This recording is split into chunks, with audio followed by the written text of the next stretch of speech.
Hi dears, welcome to Next Level School. আজি মই class 10 ম্যাথমেটিক্সৰ অধ্যায় 8 ত্ৰিকোণমিতিৰ পৰিচয় এই চেপ্টাৰটোৰ পৰা প্ৰথম অনুশীলনীৰ প্ৰথম কোৱেশ্চনটো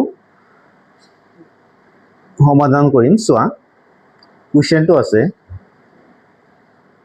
ABC ত্ৰিভুজৰ B কোণ সমকোণ আৰু AB = 24 cm BC = 7 cm হলে তলত দিয়াবিলাক উলিওৱা। Number 1 sin A cos A sin C cos C ঠিক আছে। তে চোৱা সমাধানটো কেনেকুৱা হ'ব। তে প্ৰথমতে মই কি কৰিছো চোৱা মই প্ৰথমতে ইয়াত এটা ত্ৰিভুজ অঙ্কন কৰি লৈছো যেহেতু কৈছে ABC ত্ৰিভুজৰ B কোণ সমকোণ ঠিক আছে। মই B কোণ সমকোণ হোৱাকৈ মই এনেকে এটা ত্ৰিভুজ অঙ্কন কৰি লৈছো ঠিক আছে। ধৰি লোৱা এই কোণটো হল B, তাৰ পিছত ইয়াক মই A বুলি দিছো, তাৰ পিছত ইয়াক BC বুলি দিছো ঠিক আছে। তাৰ পিছত দিয়া আছে খিনি লিখি লম, দিয়া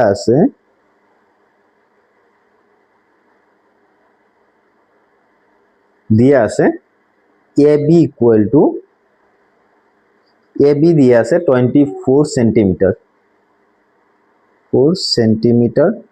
তাৰ পিছত BC দিয়া আছে আছে 7 cm।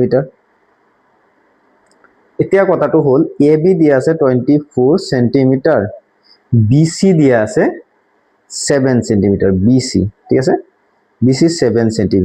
এতিয়া ত্ৰিভুজ এটাৰ তিনটা বাহুৰ যোগ যদি জনা থাকে তেতিয়া হলে ইয়াৰ ত্ৰিকোণমিতিক অনুপাত যেনে sin A sin B cos A cos C এইবিলাক আমি ওলাব পাৰো।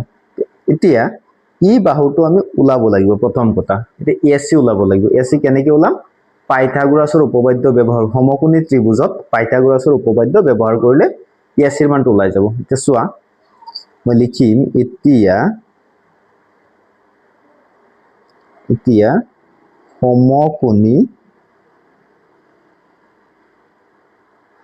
সমকোণী ত্ৰিভুজ ABC বুলি লিখিছো ঠিক আছে। আৰু নিলিখো, তোমালোকে লিখিব পাৰিবা সমকোণী ত্ৰিভুজ ABC পাইথাগোৰাছৰ উপপাদ্য ব্যৱহাৰ কৰি। চোৱা পাইথাগোৰাছৰ উপপাদ্যটো কি আছিলে, আটাইতকৈ দীঘল বাহুডালৰ বৰ্গ অৰ্থাৎ AC ৰ বৰ্গ AC স্কয়াৰ লিখিছো ইকুৱেল টু আন চুটি বাহু দুডালৰ বৰ্গৰ যোগফলৰ সমান। চুটি বাহু দুডাল কি কি আছে, এটা আছে AB স্কয়াৰ বুলি লিখিলো প্লাস BC স্কয়াৰ বুলি লিখিলো। এতিয়া সো মানখিনি বহাই দিম মই AC square equal to AB ৰ মান আমাক দিয়া আছে 24 স্কয়াৰ আছে স্কয়াৰ দিলো প্লাস BC ৰ মানটো আমাক দিয়া আছে 7 স্কয়াৰ আছে স্কয়াৰ দিলো। তাৰ পিছত চোৱা মই ইয়াৰ পৰা স্কয়াৰটো উঠাই দিম, এইফালে ৰুট ওভাৰ দি দিম ঠিক আছে। স্কয়াৰটো উঠাই দিম, এইফালে ৰুট ওভাৰ দি দিম। সো 24 ৰ ওপৰত স্কয়াৰ কৰিলে 576 প্লাস 7 ৰ ওপৰত স্কয়াৰ কৰিলে 49 ঠিক আছে। তাৰ পিছত যদি আমি চাও AC ইকুৱেল টু 576 প্লাস 49 625 ঠিক আছে 625। এতিয়া 625 ৰ বৰ্গমূল হল AC ইকুৱেল টু আমি পাই যাম AC ইকুৱেল টু 625 ৰ বৰ্গমূল 25 ঠিক আছে। তাৰ পিছত মই লিখি লম 625 ৰ বৰ্গমূল হল 25। তাৰ পিছত চোৱা মই লিখি লম এতেকে AC ইকুৱেল টু 25 সেন্টিমিটাৰ ঠিক আছে 25 সেন্টিমিটাৰ হল। এতিয়া আমি কি পালো, এই AC ৰ যোগটো পালো, AC 25 সেন্টিমিটাৰ পালো ঠিক আছে।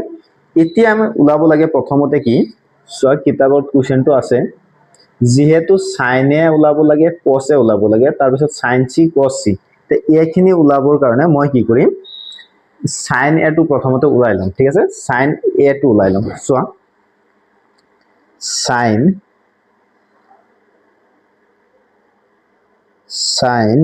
A ঠিক আছে sin A। তে চোৱা A কোণ সাপেক্ষে অনুপাতটো ওলাব লাগে। যেহেতু A কোণ সাপেক্ষে অনুপাতটো ওলাম গতিকে A কোণ সাপেক্ষে এই ত্ৰিভুজটোৰ বাহুকেইটাক নামাকৰণ কৰি লম ঠিক আছে। A কোণ সাপেক্ষে ত্ৰিভুজটোৰ বাহুকেইটাক মই নামাকৰণ কৰি লম। এতিয়া চোৱা মই এই বস্তুটো এইটো সাইডতে কৰি দিছো। A কোণ সাপেক্ষে নামাকৰণটো কৰি দিম। এ কোণৰ লগত লাগি থকা দীঘল বাহুডালৰ নাম হ'ল এইচ, এ কোণৰ লগত লাগি থকা চুটি বাহুডালৰ নাম হ'ল বি বুলি দিলো, এ কোণৰ বিপৰীতে থকা বাহুডালৰ নাম হ'ল পি।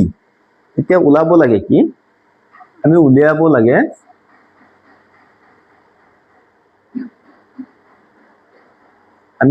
লাগে সাইন এ। ঠিক আছে, আমি কি উলিয়াব লাগে সাইন এ, লিখা sine A equal to sine থিটাৰ কাৰণে ফৰ্মুলাটো কি আছিলে, সাম পিপল শেপ অৰ্থাৎ পি বাই এইচ। এতিয়া চোৱা পিৰ মানটো কিমান আছিলে, পি হ'ল ইয়াত যদি আমি ত্ৰিভুজটোত চাওঁ পি হ'ল বিসি, বিসিৰ মানটো আছিলে 7 সেন্টিমিটাৰ আৰু এইচ হ'ল 25 সেন্টিমিটাৰ। ঠিক আছে, 25 সেন্টিমিটাৰ। এতিয়া সেন্টিমিটাৰ কেনসেল, থাকিব কি 7/25, 7/25 আৰু এইটোই হ'ল সাইন এ। নেক্সট আমি কি উলিয়াব লাগে cos a। ঠিক আছে, cos a চোৱা, cos এৰ কাৰণে এইটো 1 নম্বৰ বুলি মই লিখিছো, 1 নম্বৰ cos a ফৰ্মৰ অনুপাতটো কি আছিলে কাৰ্লি ব্ৰাউন হিয়াৰ। ঠিক আছে, অৰ্থাৎ b বাই h, b মানে বিৰ মানটো কি আছে চোৱা, বিৰ মানটো আছে 24 সেন্টিমিটাৰ, তাৰ পিছত h ৰ মানটো আছে 25 সেন্টিমিটাৰ, সেন্টিমিটাৰ কেনসেল, আমি পাই যাম 24/25। এইখিনি আছিলে সাইন এ আৰু cos এ। তাৰ পিছত 2 নম্বৰত কি ওলাব লাগে, 2 নম্বৰত ওলাব লাগে সাইন চি। এতিয়া সাইন চিৰ কাৰণে মই যদি চাওঁ তেতিয়াহ'লে বাহুবিলাকৰ নামকৰণটো সলনি কৰিব লাগিব। এতিয়া চোৱা মই এ আকৌ এটা ত্ৰিভুজ অংকন কৰিছো বুজিবৰ কাৰণে, এ বি চি। এতিয়া এই চি কোণ সাপেক্ষে অনুপাতটো ওলাম। ঠিক আছে, চি কোণ, এতিয়া চি কোণৰ লগত লাগি থকা দীঘল বাহুডালৰ নাম এইচ, চি কোণৰ লগত লাগি থকা চুটি বাহুডালৰ নাম বি, চি কোণৰ বিপৰীতে থকা বাহুডালৰ নাম হ'ল পি। ঠিক আছে, আৰু মান কেইটা একেই থাকিব, এইটো 25 সেন্টিমিটাৰ আছিলে 25 থাকিব, 24 আছিলে 24 থাকিব, আৰু এইটো 7 আছিলে 7 থাকিব। ঠিক আছে, জাষ্ট চি কোণ সাপেক্ষে ইয়াৰ নামকৰণটো কৰি ল'ম আৰু সাইন চি cos চি ওলাই দিম। তো চোৱা কেনেকৈ ওলাম, সাইন চিটো কি আছিলে চোৱা, অনুপাতটো আগৰ নিচিনাই হ'ব, সাইন চি পি বাই এইচ এ হ'ব। তাৰ পিছত এতিয়া পিৰ মানটোহে বেলেগ হ'ব, জাষ্ট পিৰ মানটো হ'ব 24 সেন্টিমিটাৰ আৰু এইচ ৰ মানটো হ'ব 25 সেন্টিমিটাৰ। ঠিক আছে, 25 সেন্টিমিটাৰ। তাৰ পিছত ইকুৱেল টু সেন্টিমিটাৰ কেনসেল, 24/25।